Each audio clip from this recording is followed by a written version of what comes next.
manos me ofrecen salvación, las mismas manos que en la cruz se alzaron para que hoy pudiera ver tu luz.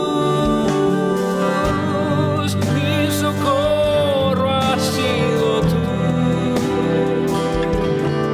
En la sombra de tus alas yo me gozaré. Mi alma está aferrada a ti, porque tu diestra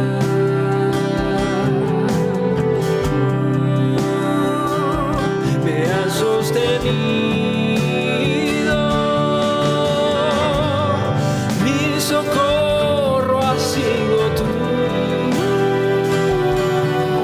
En la sombra de tus alas yo me gozaré. Mi alma está aferrada a ti, porque tu diestra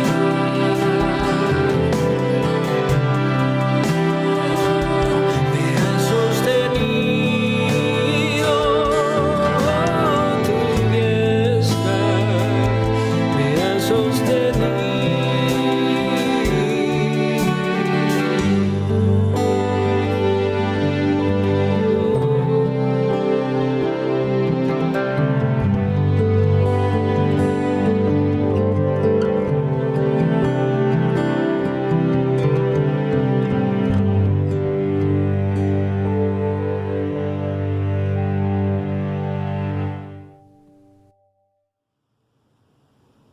Muy pero muy feliz sábado, mis queridos hermanos. Supongo que desde allí, desde la comodidad de tu hogar, allí de tu casa, te mandamos un abrazo desde aquí, desde parte del Instituto Adventista de Mendoza.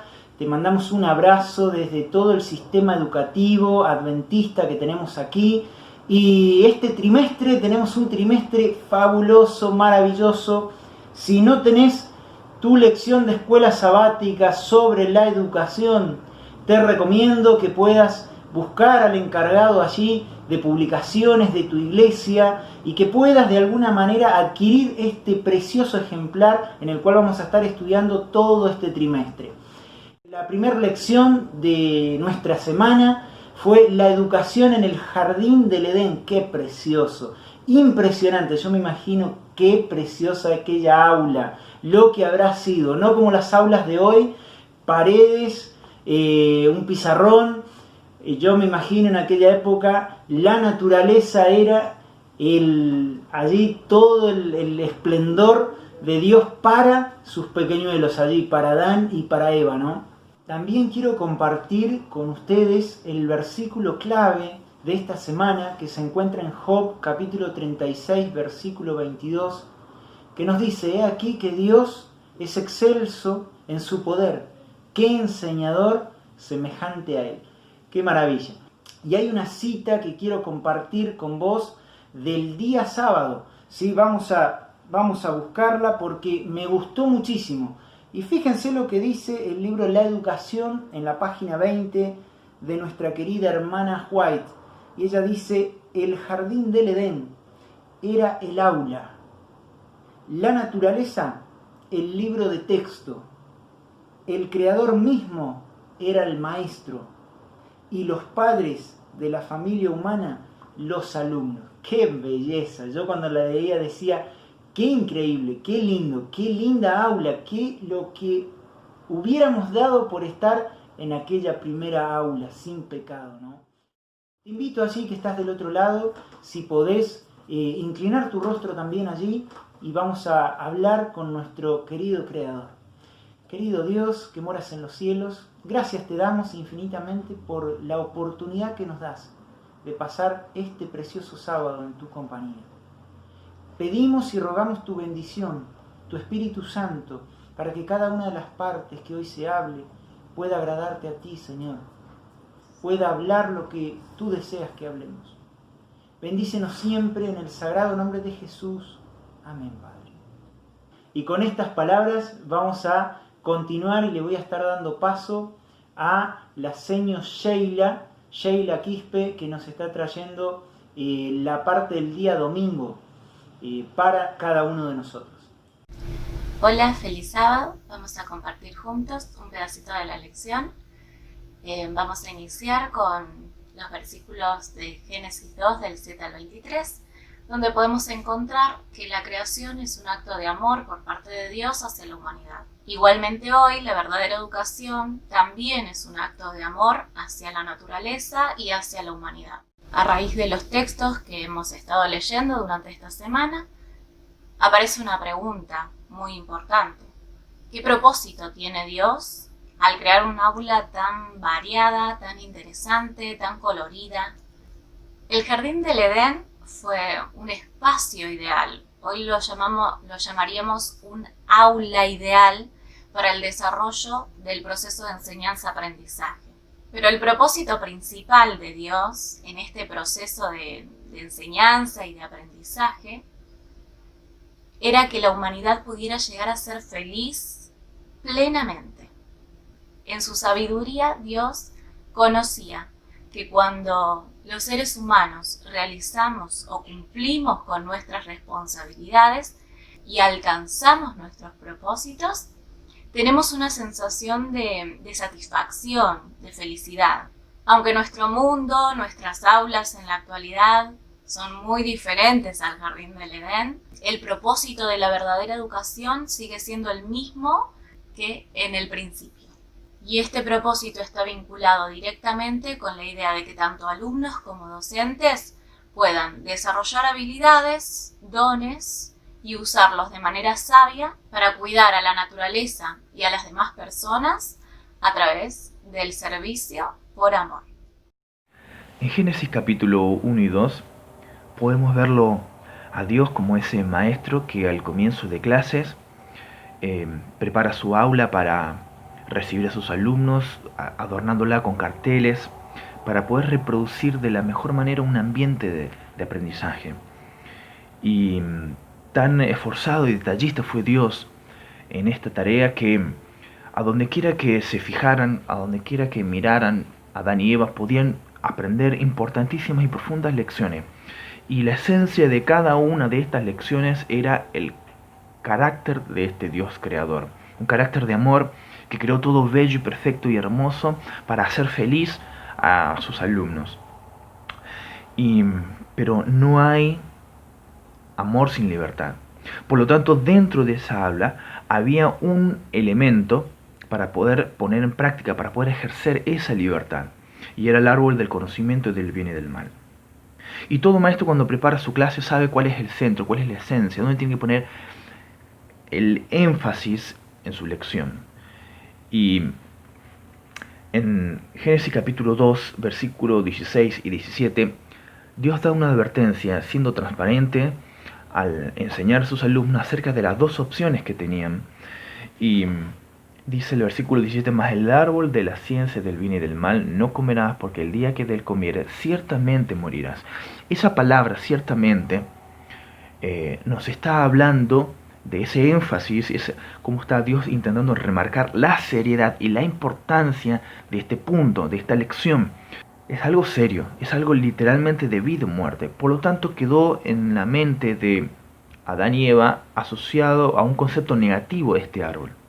Luego nos encontramos en el capítulo 3, que comienza de otra manera, con otro lenguaje. Dice que ese pero ya nos introduce de que ese lenguaje donde todo era bello y perfecto, hay un cambio. La serpiente era astuta. La astucia de esa serpiente genera un clima tenso. ¿Y en qué consiste la astucia de esta serpiente? Bueno, en que procuró enredar con palabras y distorsión de las lecciones de ese primer maestro. Intentó enredar a Eva al punto de querer cambiar esa connotación negativa que tenía acerca de ese árbol. Y porque no había forma de convencerle de que lo pruebe si primero no cambiaba esa visión que tenía del árbol.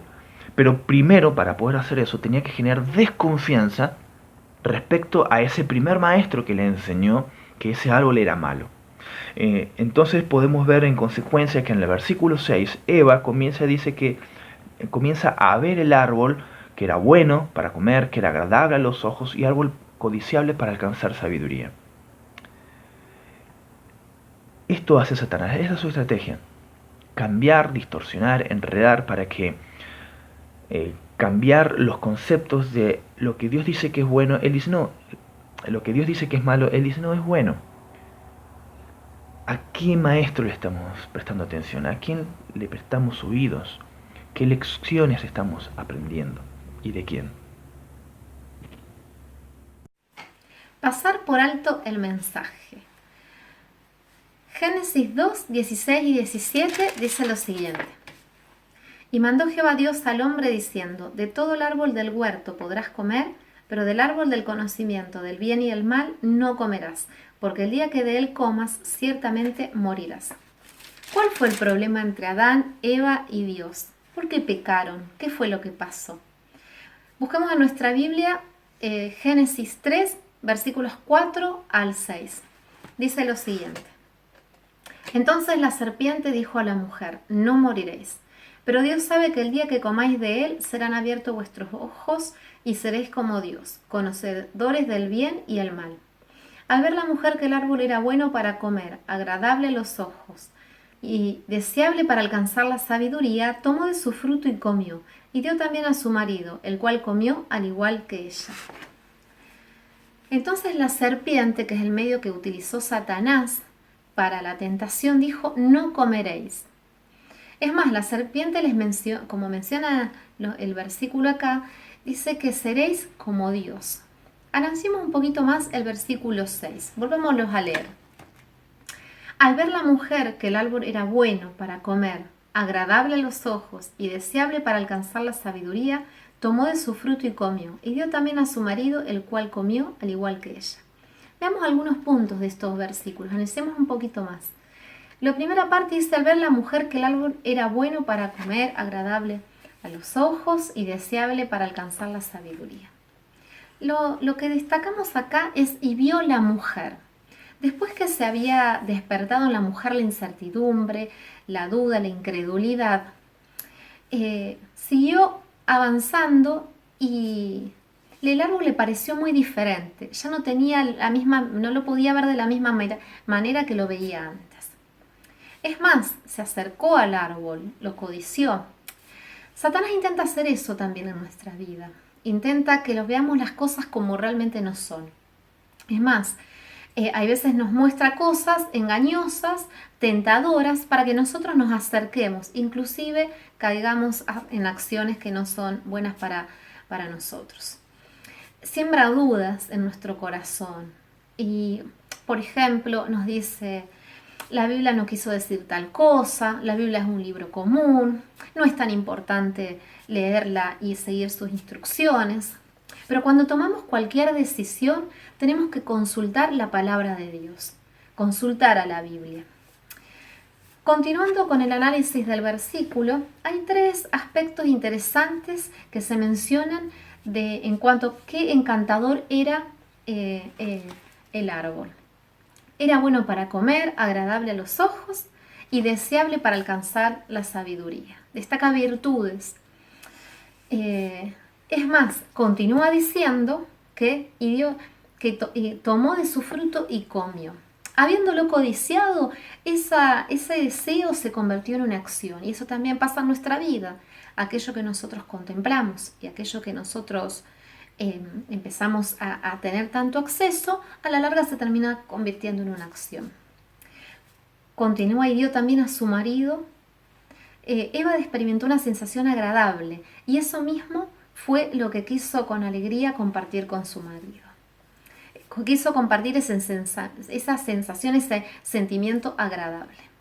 Y fue y lo compartió. Adán, como estaba enamorado de ella, no dudó, directamente por amarla, por amor, directamente comió. ¿Qué podría haber hecho Eva? Podría haber hablado con Dios porque tenía acceso directo a Dios. Inclusive podría haber buscado a Adán y haberlo charlado y haberle comentado la tentación que estaba pasando. ¿Qué podría haber hecho Adán? Adán ni siquiera razonó acerca del árbol. Mirando a la mujer, decidió compartir con ella su suerte, pero ambos utilizaron mal su libre albedrío. Cuando tomamos decisiones, cuando hacemos cosas en la vida, todo está ligado al mismo sistema que sucedió con Adán y Eva. O seguimos las instrucciones de Dios o seguimos las instrucciones de Satanás. ¿Qué decisiones estamos tomando en nuestra vida? ¿Qué acciones estamos haciendo? Quiero compartir con ustedes una cita que se encuentra en Testimonio para la Iglesia, tomo 3, página 529. Nuestra única seguridad consiste en no dar cabida al diablo, porque sus sugestiones y propósito tienden siempre a perjudicarnos e impedir que confiemos en Dios. Él se transforma en ángel de pureza para poder introducir sus planes mediante sus especiosas tentaciones, de manera que no discernamos sus astucias. Cuanto más cedemos, más poder ejercerán sus engaños sobre nosotros. No hay seguridad al entrar en controversia o deliberaciones con él. Por cada ventaja que concedamos al enemigo, pedirá más. Nuestra única seguridad consiste en rechazar firmemente el primer paso a la presunción. Dios nos ha dado, por los méritos de Cristo, suficiente gracia para resistir a Satanás y ser más que vencedores. La resistencia es éxito. Resistir al diablo y huirá de vosotros. Santiago 4:7. La resistencia debe ser firme y constante. Perderemos todo lo ganado si resistimos hoy para ceder mañana. Tomemos decisiones sabias, decisiones correctas, decisiones que son beneficiosas para nuestra vida. Cuando seguimos las instrucciones de Dios, las cosas nos resultan para bien. Consultemos, pidamos la guía del Espíritu Santo en nuestra vida y consultemos la Biblia, que es la palabra de Dios. Hermanos, ¿cómo están? Dios los bendiga a todos. Vamos a ver en la lección del día miércoles el título de la lección, que se llama Recuperar lo perdido. Podemos llegar a entender que nuestros primeros padres, Adán y Eva, tenían el privilegio de recibir la instrucción directa de parte de nuestro Señor. Asimismo, los ángeles, en la página 30 del libro Historia de la Redención, les dieron la instrucción necesaria a ellos para resistir el mal y para conocer la caída de Satanás en el cielo y su rebelión. Por eso es que antes de la caída de Adán y Eva, ellos tenían, repitiendo lo que les dije, el privilegio de conocer la bondad, el amor y el carácter de Dios.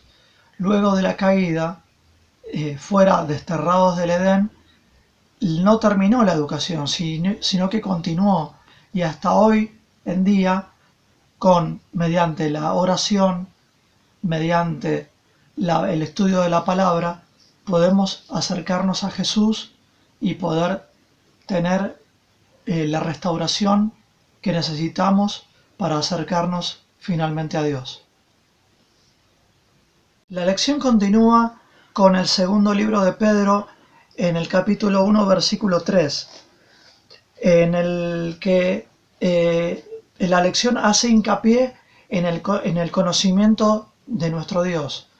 Asimismo, ese conocimiento de Dios nos lleva a la noción de la educación, que nos va a conducir al conocimiento de Cristo, para no solo volvernos semejantes a Jesús, sino también compartir con los demás lo que conozcamos de Él.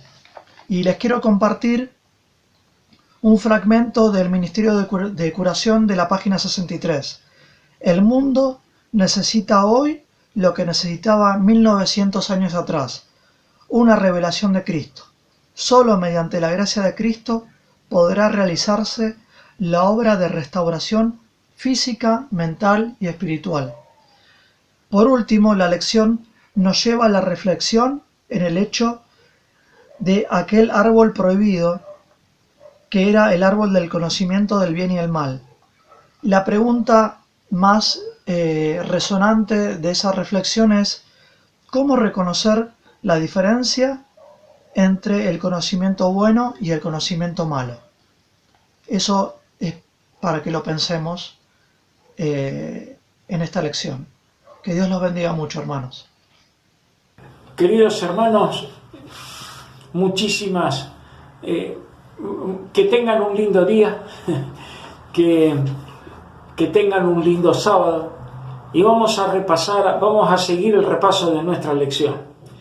Día jueves, los que desprecian la autoridad, y relacionado con educación, ¿no? Yo creo que todos tenemos recuerdos muy gratos de nuestra escuela primaria, y todos nos acordamos de nuestras maestras. Yo me recuerdo muy bien de mi maestra de primer grado, porque ella, yo soy zurdo, y ella me retorcía la oreja porque escribía con la mano izquierda. Y me recuerdo también cuando ellas agarraban, mis maestras de primer grado, de segundo, de tercer grado y más también, me recuerdo cuando nos ponían debajo de la campana. Yo no sé si ustedes se acuerdan de eso, sin duda que a ustedes no les pasó, pero a mí sí, me ponían debajo de la campana. Era castigo estar debajo de la campana. Y entre todos los chicos, estar debajo de la campana era terrible. Era vergonzoso estar debajo de la campana, porque se sabía que nos habíamos portado mal. Pero todos tenemos un grato recuerdo de nuestra escuela primaria.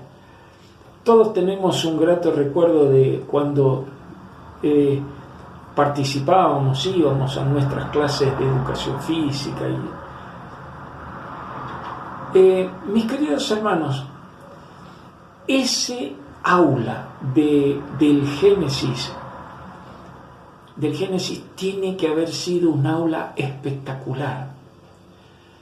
Imagínense que el aula era el Edén, imagínense que el libro de texto era la naturaleza y el maestro era el creador. Qué cosa más bonita. Los alumnos eran Adán y Eva. Y Jesús era el maestro de ellos, y los ángeles eran los ayudantes de cátedra, si así podemos decirlo. Y el maestro dio una orden, y esa orden era taxativa. Fíjense, miren, no coman, no se acerquen, no lo toquen, no es bueno que estén solos. Advertencias que daba el maestro para que los alumnos no se equivocaran. Y ese era una evaluación de todos los días. En el medio del aula, en el medio del jardín, estaban plantados estos dos árboles.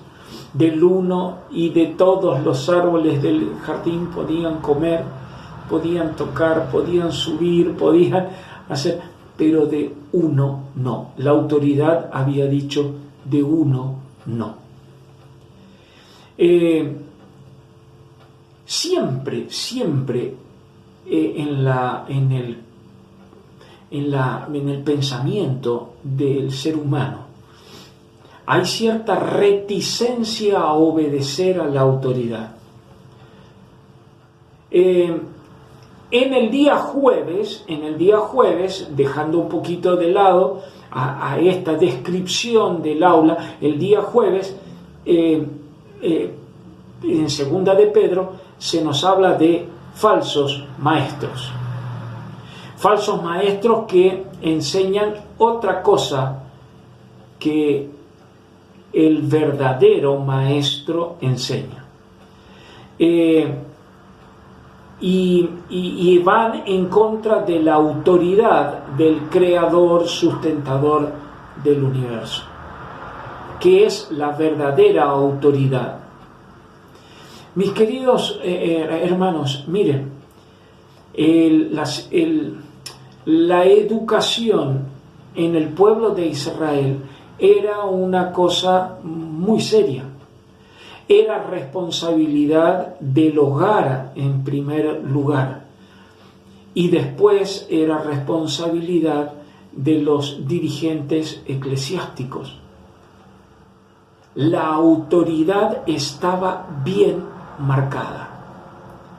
Yo te quiero contar algo cortito. Cuando era chico, por esas cosas de la vida, por esas cosas, qué sé yo, me daba mucho miedo ver a los policías. Y cerca de casa había una comisaría. Ustedes saben que hacía todo lo posible por pasar por la otra vereda de la comisaría, porque le tenía miedo. Cuando era chico, la policía era autoridad. No sé si hoy en día es así, o si hay algún niño que le teme a la policía, pero ha caído en descrédito esto de la autoridad, de obedecer a la autoridad. Claro, si a la autoridad se la desmerece, bueno, ¿quién va a querer o por qué voy a obedecer a la autoridad? Eso no es el plan divino. El plan divino es otro. La obediencia a la autoridad es importantísima y es lo que primero debe aprender un niño, que su papá es autoridad y que le debe obediencia, debe obedecerle. Ese es el plan divino. Nuestra lección sigue avanzando en estos primeros conceptos de educación. Pero mis queridos hermanos, dejemos un puntito así, un punto bien definido. En la educación cristiana, cristocéntrica, la autoridad la tiene nuestro Dios y debemos obediencia y debemos obedecerle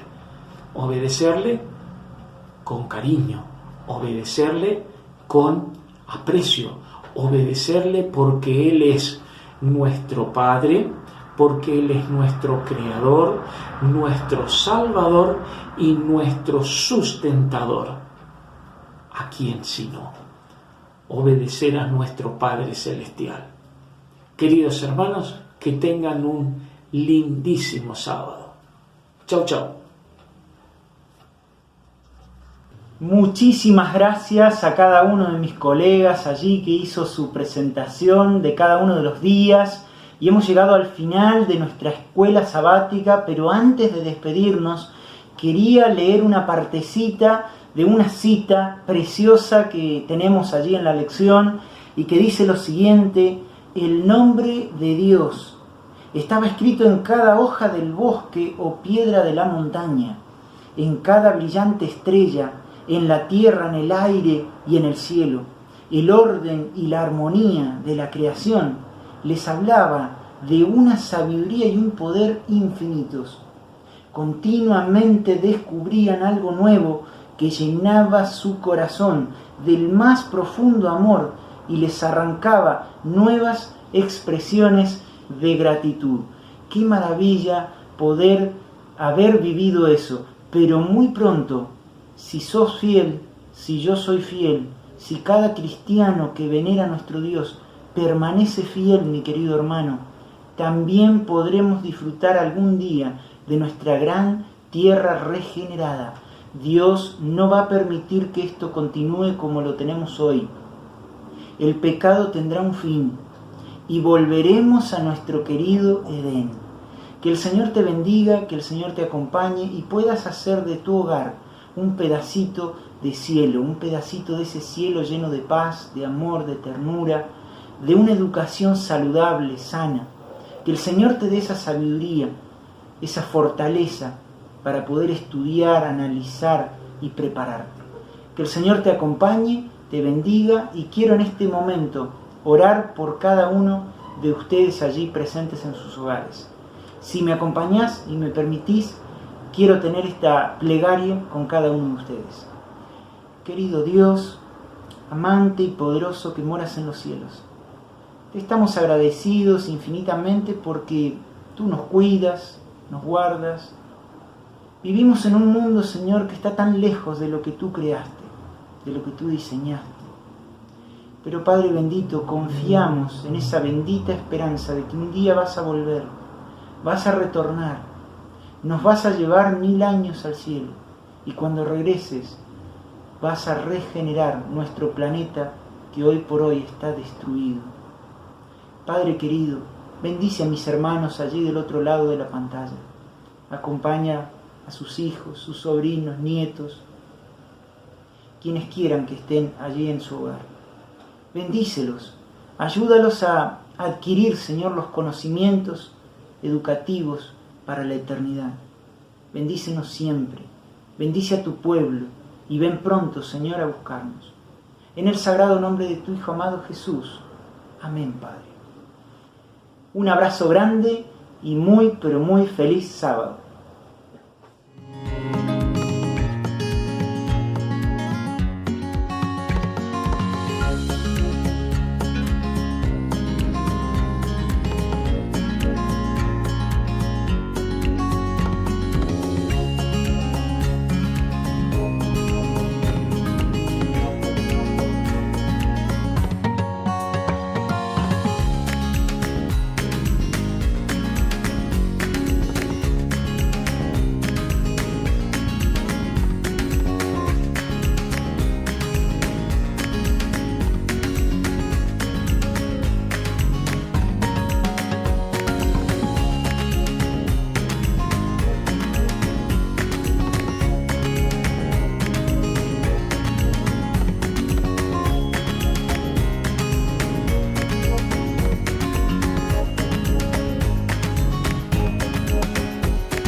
Muy bien, y en esta segunda parte de nuestro culto de adoración a nuestro Dios en este sábado, queremos hacerlo cantando todos juntos el himno 432 como el siervo.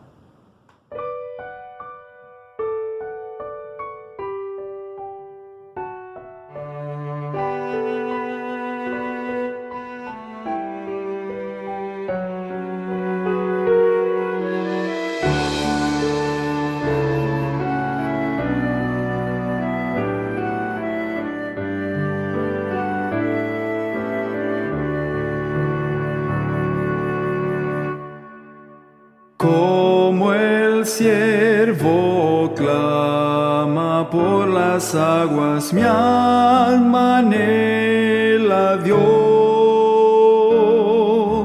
Solo tú satisfaces mi ansiedad llenándome de paz. Solo tú eres mi sostén, ¿a quién iré sino solo a ti? Yo te rindo mi vida entera para siempre a ti, Señor. Cristo, tú eres mi amigo y mi hermano, aunque eres rey también.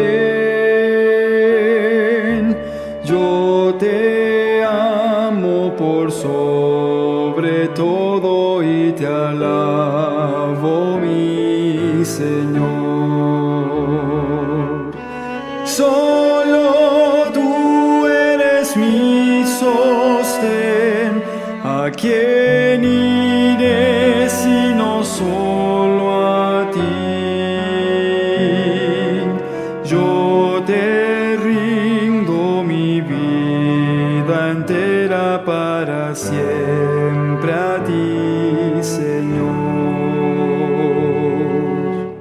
Más que al oro te anhelo a ti, pues solo tú me podrás saciar. Solo tú eres mi alegría, la razón de mi existir. Solo tú eres mi sostén, ¿a quién iré sino solo a ti? Yo te rindo mi vida entera para siempre a ti, Señor.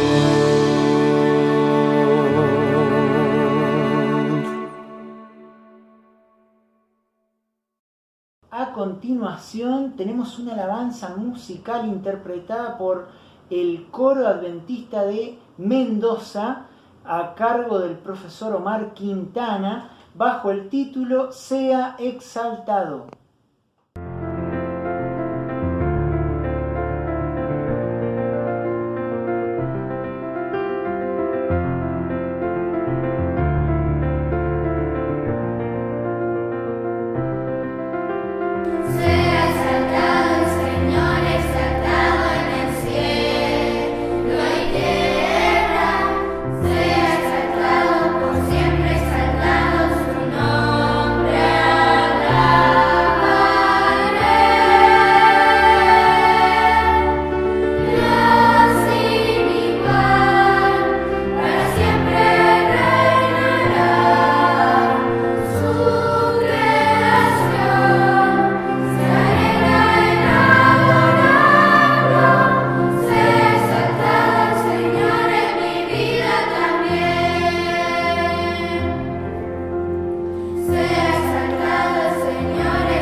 En este momento también queremos invitar a la profesora Diana Burgos, que nos va a traer la historia especial para nuestros niños. No queremos dejar pasar esta oportunidad para también acercarnos y poder tener un momento para ellos de manera especial. Así que, señor Diana, bienvenida y adelante nomás. Hola chicos, ¿cómo están? ¡Feliz sábado! Estoy contenta desde mi patio de estar con ustedes a través de internet, a través de estos medios que nos unen ahora. ¡Feliz sábado! Les estoy mostrando este arbolito que quiero que con él podamos reflexionar en algo.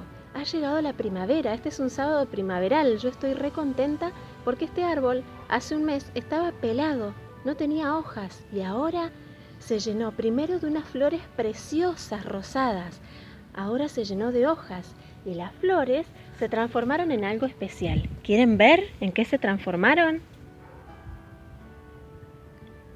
Sí, ahora cada flor, todavía pueden ver restos de flores pero cada flor es un fruto y pronto voy a poder tener duraznos. En el verano voy a poder comer ricos duraznos y hacer ricas compotas. Gracias a Dios por eso.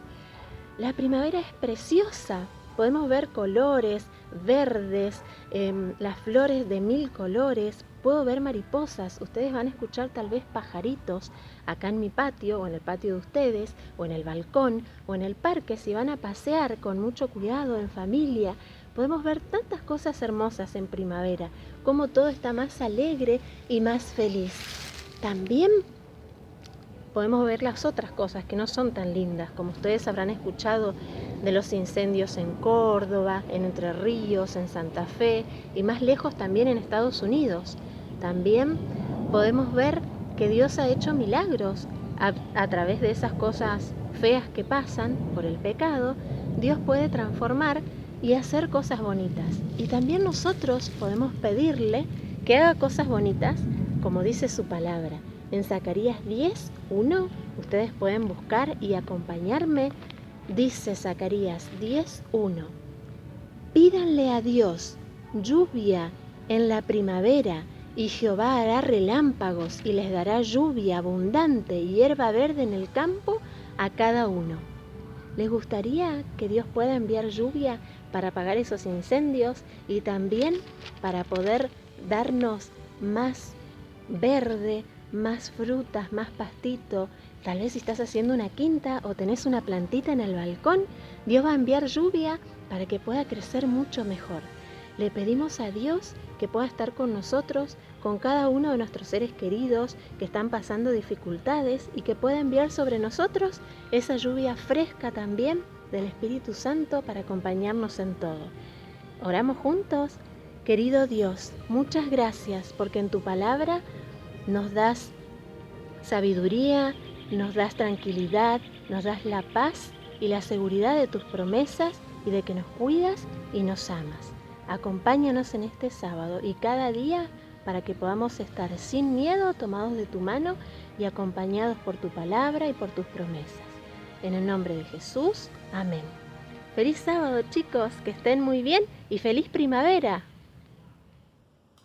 Ha llegado el momento del mensaje especial de esta mañana, que lo tendremos a cargo del pastor Gabriel Boleas. Él es el encargado de la parte de educación de todo Argentina, ¿sí? Así que él va a estar trayéndonos un mensaje de inspiración para cada uno de nosotros, basado en la palabra de nuestro Dios. Bienvenido, pastor, y el tiempo es todo suyo. Un abrazo grande, le mandamos desde aquí, de Mendoza. Muchas, muchas bendiciones.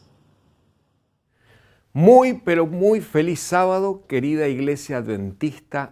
En esta oportunidad quiero compartir con ustedes un mensaje que tiene que ver con educación, pero tiene que ver con educación al estilo Dios, tiene que ver con educación al estilo Biblia. Y siempre que nosotros nos confrontamos con el modelo educativo de la Biblia, con el modelo educativo de Dios, tenemos un montón de cosas para aprender. Es un modelo a seguir, es un modelo que realmente nos inspira. ¿Y por qué digo esto? Miren, un ejemplo chiquitito de varios que vamos a charlar en esta mañana.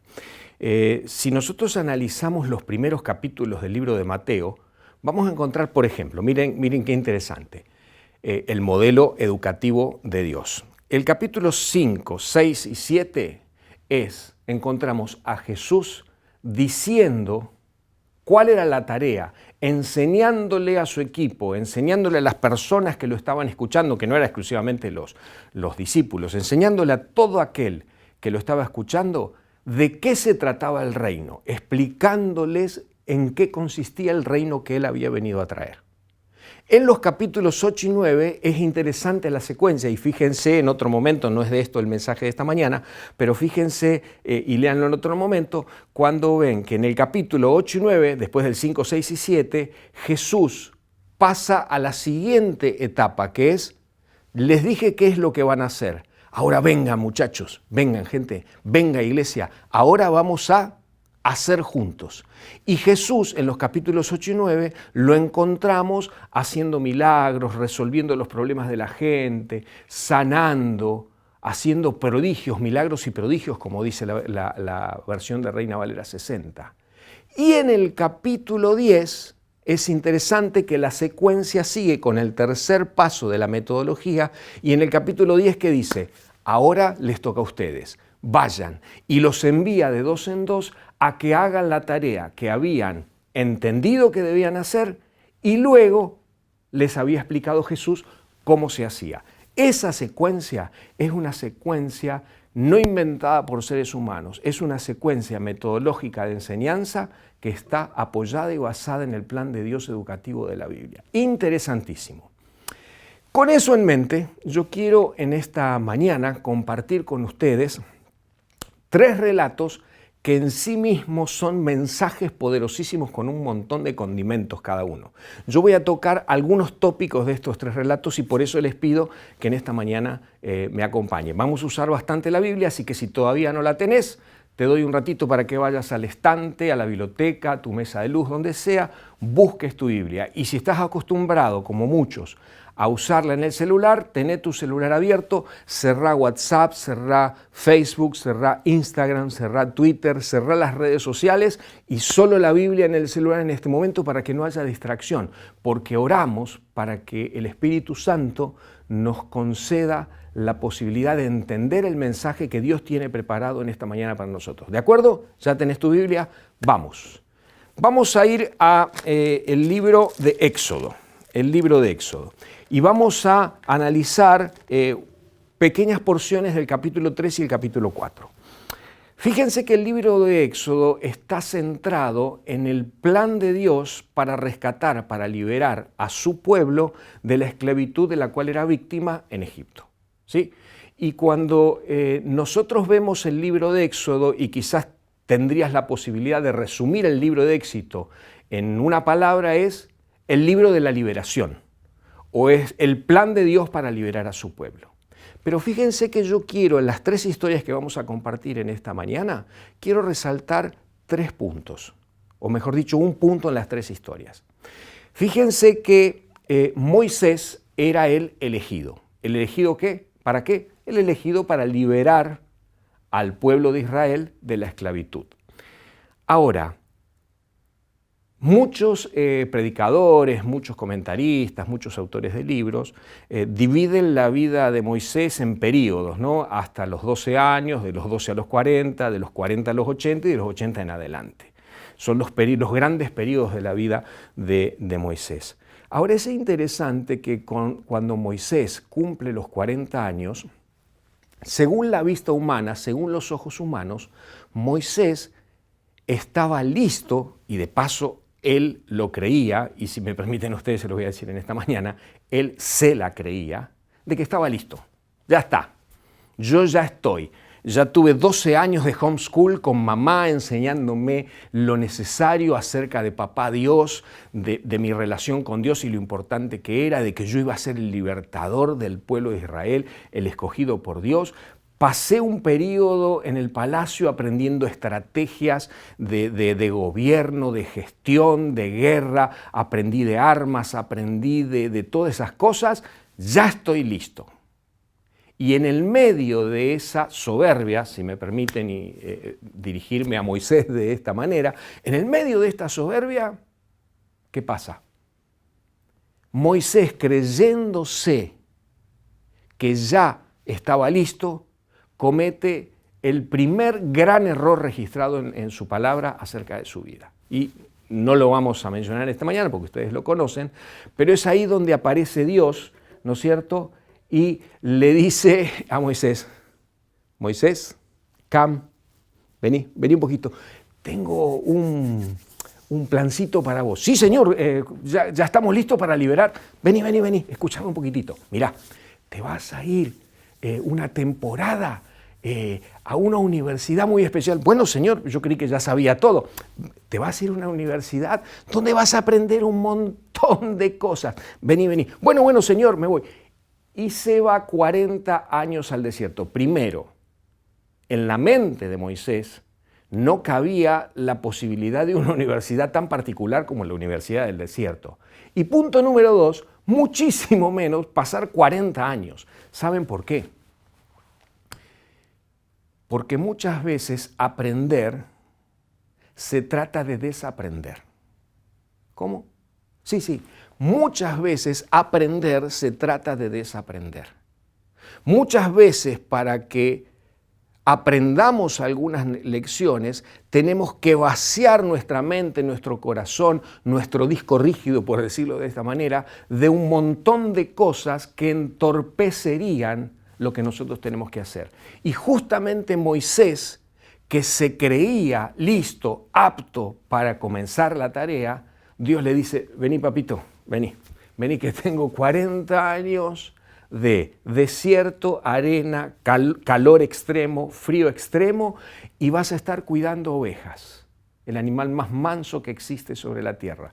Necesito que te transformes, Moisés.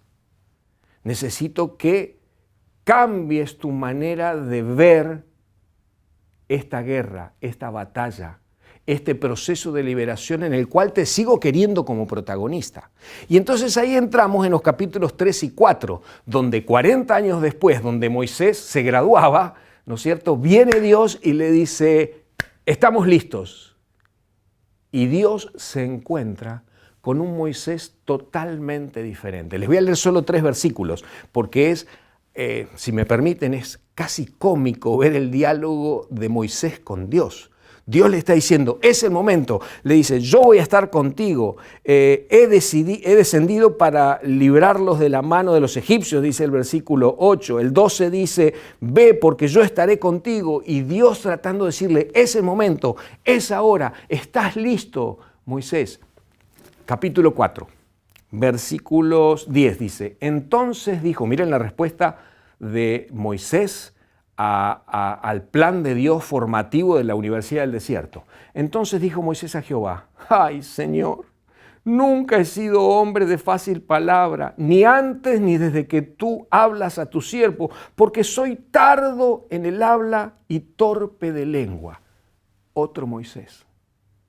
Un Moisés, como dice, me encanta esa canción, que no me acuerdo qué cuarteto la canta, que dice, más de ti, menos de mí, te lo ruego en oración, para que otros vean en mí que hay más de ti, menos de mí. Otro Moisés. ¿Por qué traigo esta historia? En primer lugar, porque para hacer la tarea que Dios nos encomienda, se necesita muy poquito de nosotros y muchísimo del Señor. La Universidad del Desierto transformó en primer lugar al protagonista número 2 de la liberación. El protagonista número 1 de la liberación era Dios. El protagonista número 2 de la liberación era Moisés. Pero Dios, para liberar al pueblo de Israel, primero tenía que transformar al líder. El Señor, para hacer la tarea que Él tiene que hacer, que de hecho, de paso te aviso, la podría hacer sin nosotros, pero condesciende para hacerla con vos y conmigo, ¿sí? Él quiere transformar nuestras vidas y necesitó que Moisés sea transformado para transformarse en el gran caudillo y libertador del pueblo. Pero primero, la escuela de Dios fue con Moisés. Segunda historia. Vamos al libro de los Hechos. Vamos al libro de los Hechos. Hay un relato que me gustaría tener, Pastor Diego, si me invita otra vez, voy a predicar solo de este relato. Vamos al capítulo número 10 del libro de los Hechos. En el capítulo 10 del libro de los Hechos hay cierta similitud con lo que acabamos de ver recién en Éxodo 4. ¿Por qué? En mi Biblia, el subtítulo que hay dice Pedro y Cornelio. Y yo no tengo tiempo de analizar en profundidad todos estos 48 versículos. Vamos a salpicar algunitos nomás, pero quiero reforzar una idea. Y para eso te voy a explicar el contexto. Cornelio, dice el versículo 1, dice, había en Cesarea un hombre llamado Cornelio, centurión de la compañía llamada La Italiana. Era un centurión, un hombre de guerra, un hombre a cargo del orden y a cargo de custodiar los intereses de Roma en el territorio de Israel, ¿no es cierto? Y ese Cornelio era una persona que, por más que tenía todo lo que quizás mucha gente en aquella época quería tener, porque tenía poder, porque tenía prestigio y todo, él había entendido en relación con algún hijo de Dios de Israel que había un Dios superpoderoso, que había un Dios que realmente tenía mucho más para ofrecer que todos los dioses que el Imperio Romano ofrecía. Y dice que el versículo 2 que era piadoso, temeroso de Dios con toda su casa y que hacía muchas limosnas al pueblo. Y fíjense lo que dice el final del 2, y oraba a Dios siempre. En ese contexto de oración, en ese contexto de vida humilde y entregada a la voluntad de Dios, de acuerdo a lo poquito que conocía, porque no conocía demasiado, en ese contexto de búsqueda de Cornelio y su familia, Dios manda una visión a Cornelio y le dice, andate a la ciudad de Jope, manda gente a la ciudad de Jope y ahí busquen a un tal Simón que se lo apoda Pedro y él te va a hablar de verdades que van a seguir cambiando tu corazón y el de tu familia, en una visión. Fíjense qué Dios amoroso, que obviamente no hace acepción de ninguna persona. Pero fíjense que yo tengo una línea en mi Biblia después del versículo 8, porque al partir del versículo 9, en el capítulo 10 del libro de los Hechos, dice así, al día siguiente, mientras ellos iban por el camino y se acercaban a la ciudad, ¿quiénes eran ellos? Los emisarios que había mandado Cornelio a buscar a Pedro. Dice que al día siguiente Pedro subió a la azotea de la casa donde estaba, que era de un tal Simón, que era curtidor. ¿Y a qué subió Pedro a la azotea? A orar. Y aquí hago un pequeño paréntesis, iglesia querida, hermanos, amigos queridos, acá hago un pequeño paréntesis, y es el siguiente. Cuando el pueblo de Dios ora, cuando los hijos de Dios oran, cuando las personas oran, ya sea que sean o no adventistas, las personas, los hijos de Dios oran. Dios se encarga de armar las soluciones para las vidas de las personas. Cornelio orando al Señor. Pedro orando al Señor en la terraza de la casa donde estaba. En ese contexto de Pedro orando, le sobreviene, dice el versículo 10, y tuvo gran hambre y quiso comer, pero mientras le preparaban algo, le sobrevino una visión. Y el versículo 11 dice, y vio el cielo abierto, que descendía algo semejante a un gran lienzo, que atado a las 4 puntas era bajado a la tierra. En ese lienzo, en esa especie de sábana que descendía del cielo, algunos de ustedes deben recordar esta historia, había todo tipo de animal, la mayoría de ellos animales considerados inmundos para los israelitas, por Dios en Levíticos 11. Y una voz del cielo dice, Pedro, mata y come. Imagínense la cara de Pedro, Señor, ni loco, ¿cómo mata y come? Yo de esto no como. Nunca, desde que fui jovencito, yo no como de estas cosas, me está prohibido, no es correcto, son animales inmundos. Pedro, mata y come, vez número 2. No, Señor, vez número 3, Pedro, mata y come. No llames inmundo, les voy a leer el versículo. Dice el versículo 15, volvió la voz a él la segunda vez y le dijo, lo que Dios limpió no lo llames tú común. Esto se hizo 3 veces, dice el 16, y aquel lienzo volvió a ser recogido en el cielo. 17, y mientras Pedro estaba perplejo dentro de sí sobre lo que significaría la visión que había visto de, he aquí los hombres que habían sido enviados por Cornelio, los cuales preguntando por la casa de Simón, llegaron a la puerta. Fíjense, me encanta ver cómo Dios arma la salvación de las personas, cómo el Señor arma las respuestas que las personas necesitan cuando están en la búsqueda de soluciones trascendentes para su vida. Cornelio orando, recibiendo la visión de Dios e instrucciones precisas. Pedro orando y recibiendo de parte de Dios lo necesario para cumplir esa misión.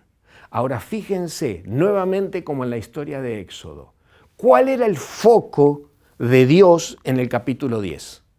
Me gustaría tenerlos en la iglesia en este momento para que levanten la mano y cada uno diga su opinión. Pero fíjense que puede ser que pensemos que el foco era llevar salvación a la casa de Cornelio, y de hecho lo era. Y de hecho era el objetivo quizás principal de Dios. Pero ¿qué tenía que hacer Dios antes de llevar a la casa de Cornelio la salvación? Tenía que convertir, instruir y capacitar a Pedro, que era el mensajero, al igual que Moisés, que era el libertador. Pedro necesitaba entender cómo era esto de la vida cristiana, cómo era esto de las personas que viven en la tierra, cómo era esto de que Dios no hace acepción de personas, cómo era esto de que Dios es un Dios para todos. Entonces, primero, ¿qué tuvo que hacer Pedro? ¿Qué tuvo que hacer Dios? Convertir el corazón de Pedro, para que Pedro entendiera que tenía que ir hacia la casa de Cornelio con amor, que tenía que ir con una sonrisa, que tenía que ir sin prejuicios, que tenía que ir a abrazar, a compartir, a amar esa gente, para que esa gente después estuviera en condiciones de escuchar el mensaje que tenía Dios preparado. Si ustedes después leen el resto de la historia, van a ver que Pedro predicó, habló, la gente recibió también, dice el relato, que al final el Espíritu Santo descendió sobre esas personas, y todos los que habían ido con Pedro, que eran un grupito quizás de la junta de iglesia o algún anciano que fue con Pedro a la ciudad de Cesarea, se asombraban. Así que también a los gentiles el Espíritu Santo es para ellos también. Esto es un evangelio nuevo. ¡Qué increíble! O sea que Dios ese día llevó el evangelio a la vida de Cornelio, su familia y sus amigos, pero también convirtió a Pedro y a algunos ancianos de la iglesia de Jope. Fíjense qué impresionante. Esa es la escuela de Dios. Esa es la escuela de Dios, que no deja nada librado al azar. Un Dios que hace la obra completa, un Dios que convierte al predicador, un Dios que convierte e instruye al pastor, al instructor bíblico, a la persona que es la encargada de llevar luz a las familias que todavía no conocen a Dios. Primero Dios las convierte. Por eso ya vamos a ir a la conclusión dentro de un ratito. Vamos a la tercera historia. Si les estaría viendo las caras, me daría cuenta si están súper atentos o si ya están cansados, pero como no le veo las caras, sigo. Vamos a una página para atrás en mi Biblia, en el capítulo 9, del libro de los Hechos, encontramos un subtítulo que dice Conversión de Saulo. Yo en mi Biblia tengo cambiado el título. Después les voy a decir por qué, porque si no, les voy a estar diciendo el final de esto antes de tiempo. En el capítulo 9 encontramos la conversión de Saulo, Saulo de Tarso. Saulo de Tarso era, a ver cómo se los voy a describir. Saulo de Tarso era la persona con la que cualquier mamá de la región, de la época, de la ciudad donde vivía Saulo, soñaba que alguna vez su hijo se convirtiera en esa persona. Porque Saulo, según los estándares religiosos de aquella época, Saulo era el ejemplo a seguir, una persona fiel, estudiosa, profunda, que cumplía con absolutamente todo lo que un israelita de pura cepa debía cumplir. ¿Sí? Entonces era de alguna manera era un objetivo a seguir. Ahora les pregunto, ¿será que vos podés estar embarcado en una misión, estar convencido de la misma y aún así estar equivocado? La historia de Saulo nos dice que sí, porque Saulo tenía una convicción como pocos. Saulo tenía un compromiso con la misión a la que él estaba sujeto como pocos, pero estaba equivocado. Podés tener las mejores intenciones, podés tener toda la instrucción y la información en tu cabeza, y aún así tus móviles y tu actuar puede ser equivocado. En ese contexto, Saulo pide a sus jefes que le den permiso para ir a Damasco, una ciudad que quedaba unos 250 kilómetros al norte de donde él vivía, para ir y perseguir, apresar y encarcelar y, de ser necesario, matar a las personas de este nuevo camino. En la Biblia lo pone con mayúscula, a los del camino se los llamaba, a las personas que seguían este camino de este Jesús que había sido muerto pero que seguía dando problemas. En ese contexto es que Saulo se va a Damasco y cerquita de la ciudad de Damasco, muerde el polvo. Cerquita de la ciudad de Damasco aparece una luz, un resplandor, no sé de qué magnitud habrá sido, pero dice que fue tan notorio que hasta los soldados que lo acompañaban a él, las personas que lo acompañaban a él, lo vieron. Y no solamente vieron, sino que escucharon lo que dentro de esa luz se produjo. Y Saulo, tirado en el piso, fíjense que tiene 2 o 3 cosas, otro día me voy a detener más en esto, pero dice el versículo 3, mas yendo por el camino aconteció que al llegar cerca de Damasco, repentinamente lo rodeó un resplandor de luz del cielo, y cayendo en tierra, oyó una voz que le decía, Saulo, Saulo, ¿por qué me persigues? Y yo ya me puse a pensar, pequeño parentesito, ya me puse a pensar en que por qué la voz le decía, ¿por qué me persigues? Porque Saulo habrá podido decir, Señor, tranquilo, ¿qué está pasando? No es con vos. ¿Quién sos? Yo estoy persiguiendo a los cristianos, esto no es con vos. ¿Sabes por qué la voz dijo eso? Que era Jesús. Porque quien se mete con los hijos de Dios, se mete con Dios. Quienes se meten con los hijos de Jesús, se meten con Jesús. Pablo, ¿por qué me persigues? ¿Por qué me persigues? Hay muchas cosas para mencionar, pero simplemente quiero pasar a que una vez que la luz se fue y Saulo abrió los ojos, no veía. El que la creía tener súper clara, dejó de ver. El que creía que se las sabía todas, ahora estaba confundido y turbado. Y en ese estado, dice el versículo 8, entonces Saulo se levantó de tierra y abriendo los ojos no veía a nadie, así que llevándole por la mano lo metieron en Damasco. Y ahí es donde está el versículo 9, claro, siempre después del 8 está el 9. El 9 dice así, donde estuvo 3 días sin ver y no comió ni bebió. ¿Saben que cuando yo leo este versículo digo donde estuvo 3 días sin ver? Y me imagino lo siguiente, esto corre por mi cuenta. ¿Saben que yo no sé si Saulo estuvo 3 días sin ver? Estoy casi seguro que él estuvo 3 días mirando para adentro. Dentro de este plan perfecto de Dios, Saulo estuvo 3 días en un forzado y obligatorio retiro espiritual, donde abría los ojos y no veía nada, entonces tenerlos abiertos y cerrados era lo mismo, y cuando uno está en este estado, luego de haber tenido el tipo de encuentro que Saulo tuvo con Jesús, me imagino que él habrá hecho un minucioso, detallado y profundo repaso de su vida. Se habrá confrontado con todas las cosas, con todos los pasajes que él conocía de memoria de las Escrituras. Y me imagino que esos pasajes habrán comenzado poco a poco a tener un nuevo brillo. Qué importante es, parentesito nuevamente en esta mañana, qué importante es tener momentos especiales, frecuentes, obviamente todos los días, pero de vez en cuando tomarse momentos especiales como para estar a solas con Dios de una manera intensa.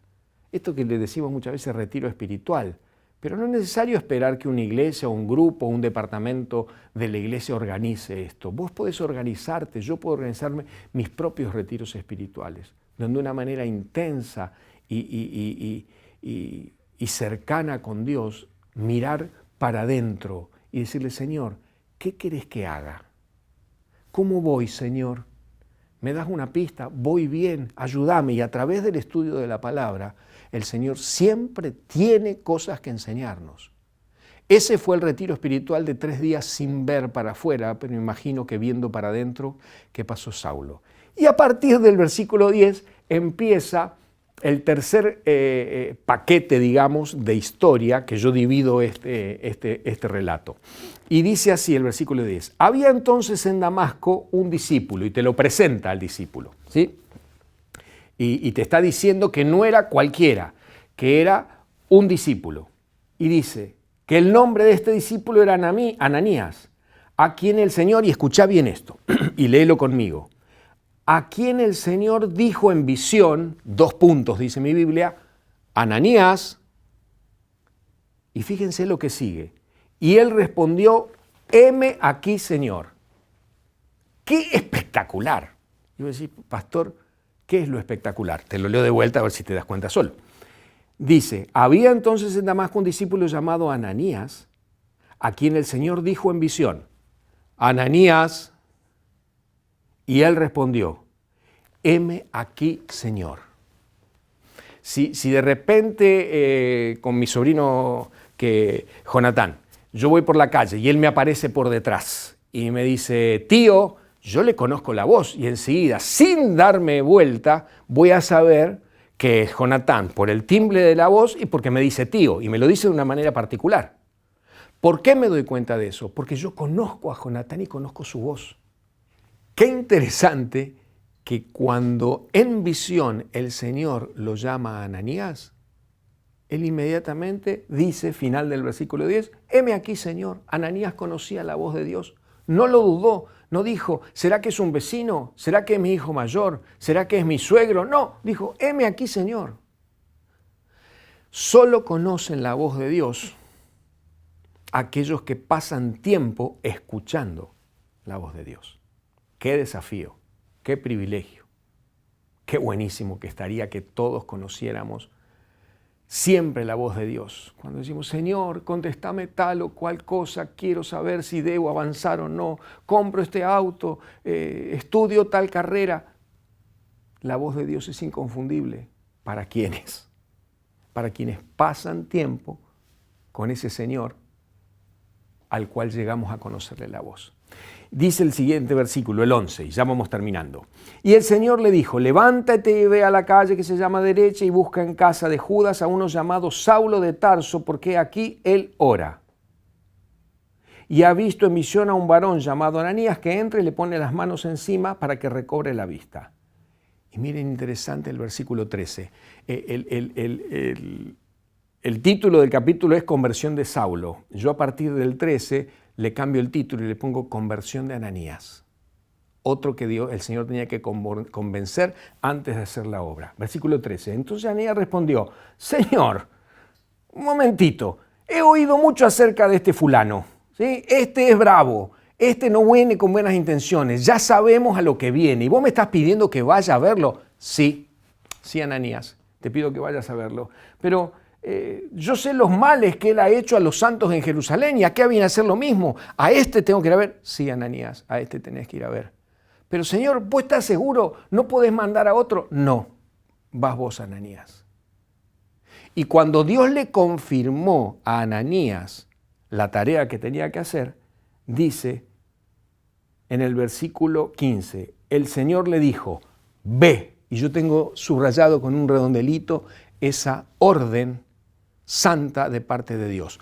Ve, Ananías, porque instrumento escogido me es este para llevar mi nombre en presencia de los gentiles y de reyes y de los hijos de Israel, porque yo le mostraré cuánto le es necesario padecer por mi nombre.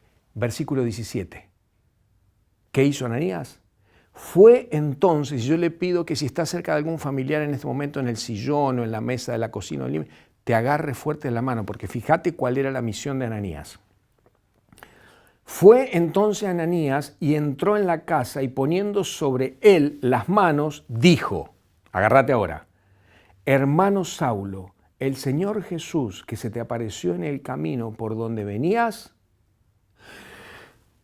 me ha enviado para que recibas la vista.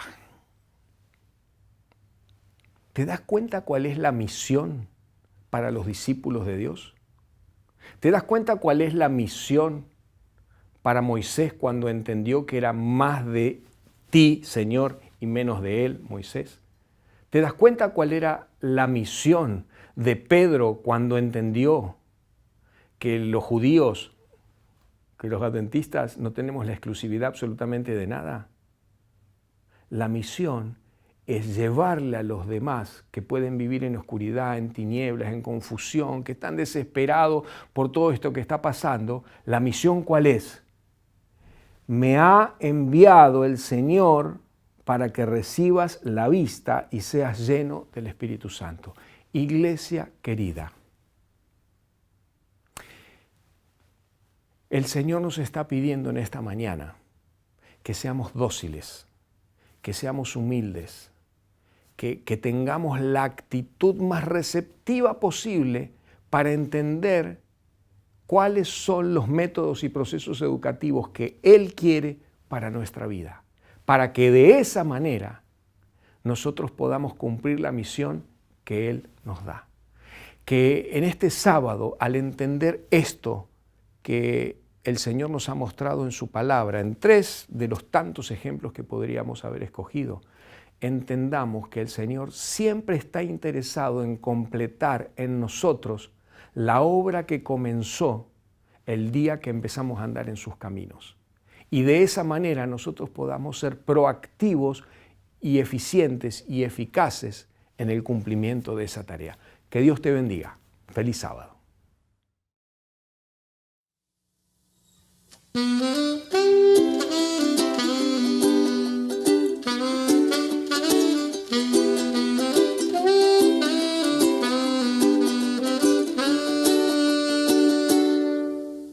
Bajo un cielo azul, cuando caminaba frente al mar, pude escuchar su voz, susurrándome, cantándome a través del viento las maravillas de su amor. Abre tus ojos y mira a tu alrededor.